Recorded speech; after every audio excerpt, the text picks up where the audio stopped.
Hola a todos, en el vídeo de hoy vamos a continuar con esta serie de vídeos sobre la antropología y vamos a conversar en este caso acerca de lo que se llama género. Vamos a conversar acerca de diferentes definiciones de forma breve en cuanto a cómo la antropología define el sexo, el género y una serie de conceptos, y mencionaremos algunos ejemplos de diferentes, en este caso, sociedades que han sido y culturas que han sido estudiados por diferentes antropólogos a través de la historia. Entonces aquí ciertos conceptos que podríamos definir de acuerdo a la antropología. Lo que definen como sexo simplemente son, en este caso, se refiere a las características biológicas visibles del individuo. Si es un varón, se entiende de que en este caso está hablando de que el sexo que se le da es de acuerdo a los genitales que puede. Si es un varón, por supuesto, sabe qué genitales tiene. Si es una niña, por supuesto, las características biológicas y físicas, en este caso, que se asignan. De acuerdo a la antropología, género es diferente. De acuerdo a la antropología, dicen los antropólogos que género simplemente son las diferentes maneras de comportamiento, en este caso, o preferencias sexuales de los individuos en diferentes sociedades.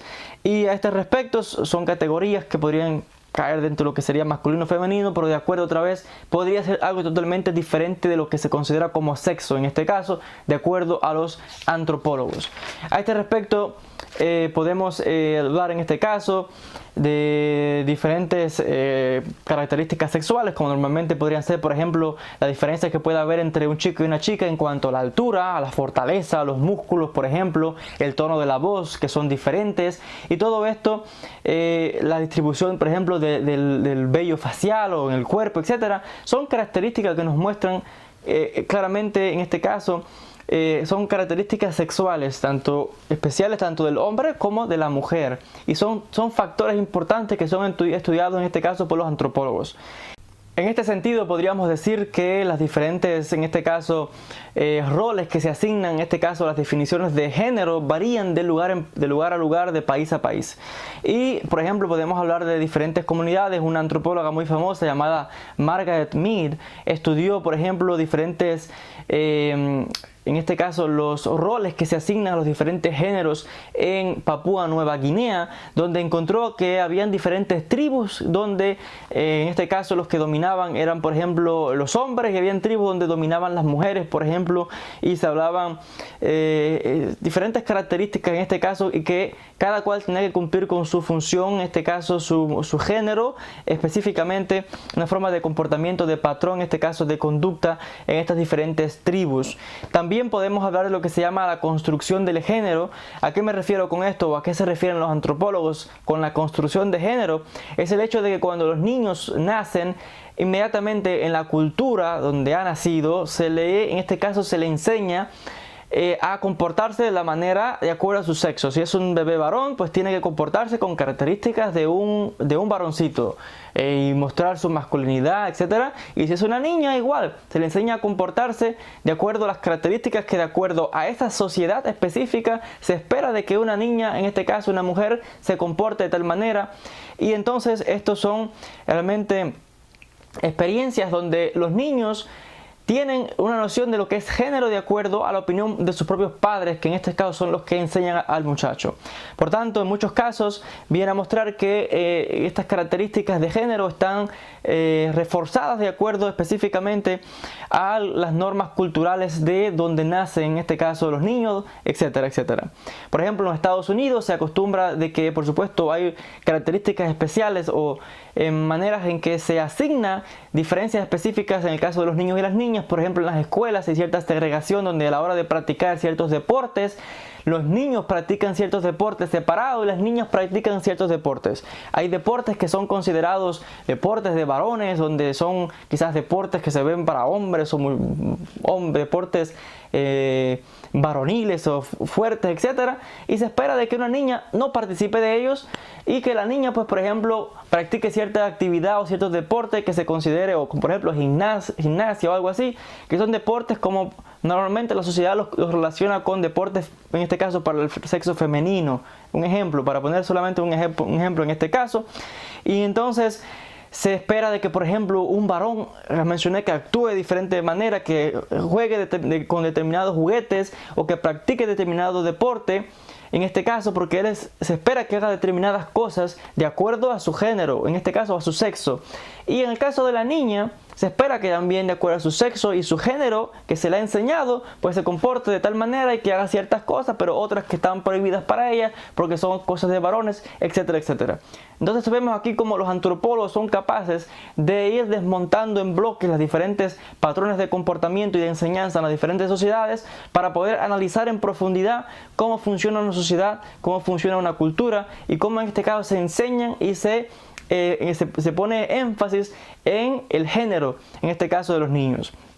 Encontramos también lo que se llama en este caso el mostrar claramente el género, el sexo y el género al que una persona pertenece. Por ejemplo, el varón, ya mencioné que se espera de que muestre todo el tiempo que es varonil, que no tiene ninguna característica femenina, que es todo el tiempo mostrando en este caso, cuán macho es o qué varón, etcétera. Y la hembra igual, se espera que se comporte de manera delicada, femenina, etcétera, etcétera. Entonces son factores que influyen en los niños de acuerdo a la sociedad. Y otra vez ya menciono que esto varía y va cambiando de sociedad en diferentes partes del mundo. Tenemos también lo que se llama intersexo o hermafrodita, donde encontramos aquí diferentes características que podríamos mencionar, pero hay tres grupos grandes diferentes donde claramente son individuos que tienen un balance donde tienen características, en este caso sexuales, masculinas y femeninas al mismo tiempo. Pero esto habría que quizás explicarlo con más detalles quizás en próximos vídeos. Tenemos ejemplos de esto de antropólogos que se han dedicado a estudiar este caso de, por ejemplo, en el caso de los Bugis, en lo que es el sur de Sulawesi, encontramos que este país tiene hasta 5 categorías de géneros, 3 sexos, lo que ellos llaman masculino, femenino e intersexo, que en este caso sería como hermafrodita, y ellos identifican 5 tipos de géneros, diferenciando que la antropología define o diferencia sexo de género. Y a este respecto explican lo que, de acuerdo a esta sociedad, en este país, dicen que tienen 3 sexos y 5 clases de género: hombre, varón, calabai, calalai y lo que llaman bisu. Y hay ciertos rituales donde estas personas que tienen características masculinas y femeninas al mismo tiempo son incorporadas dentro de la religión y en muchos casos creen que dan bendiciones, etcétera, etcétera. Están ligados dentro de la religión. Y esto lo encontramos, por ejemplo, también en la India, donde los seguidores de la religión hindú tienen una especie de diosa que se llama Buchara Mata, que es transgénero en este caso, y a este respecto pues les sirven, y estas personas que tienen estas características las llevan a estos sitios, pero luego de que culminan estos rituales religiosos simplemente los desechan. En muchos casos simplemente quieren que desaparezcan o los maltratan, usan violencia, y realmente hay una violencia grande contra esta comunidad. Y siempre se trata de forzar el género o mostrar en este caso una educación específica de acuerdo al sexo del muchacho, y en muchos casos con violencia. También tenemos lo que se llama estereotipos y estratificación, donde en este caso hay diferente acceso a la vida social, económica, política, quizás de un país, de una nación, de acuerdo en este caso al género o al sexo de la persona, donde por ejemplo hay limitación quizás para personas transgéneros, o para la mujer, por ejemplo, tiene limitación a la hora de adquirir cierto poder económico o político. También, por ejemplo, tenemos lo que se llaman los estereotipos, en este caso de género, donde en una sociedad se espera que, por supuesto, el hombre se comporte de una manera y la mujer de otra, mostrando su sexo y su género como van de la mano en este sentido. Y son ideologías culturales que, otra vez, ya he mencionado, la manera en que los niños tienen que comportarse y la manera en que las niñas tienen que comportarse. Todo ligado intrínsecamente con la cultura de cada país específicamente, en toda cultura y país del mundo.